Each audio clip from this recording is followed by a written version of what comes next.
প্রিয় শিক্ষার্থী, কোন একটা প্রশ্নের মধ্যে যদি এই ধরনের একটা প্রশ্নের মধ্যে যদি এই সময়, বেগ, দূরত্ব এই তিনটা জিনিসই থাকে, তাহলে এই তিনটা জিনিসের মধ্যে যে কোনো একটা জিনিস বের করতে হলে তাহলে এই সূত্রগুলো প্রয়োগ করবা। দেখো, এখন ডিস্টেন্সটা বাই করবো কিভাবে?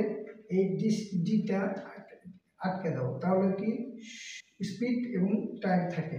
তাহলে স্পিড গুণন টাইম, তার মানে হচ্ছে বেগ গুণন সময়। স্পিডটা কি হবে?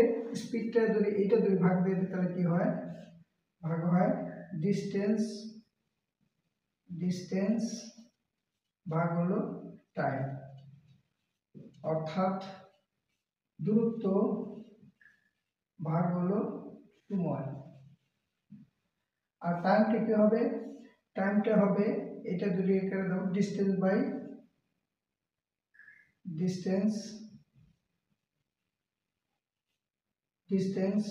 বাই হচ্ছে স্পিড,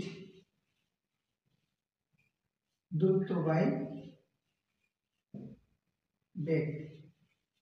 এই তিনটা সূত্র প্রয়োগ করে আমরা দূরত্ব, বেগ ও সময় মান বের করতে পারি। তো এই সূত্রগুলো মনে রাখবা।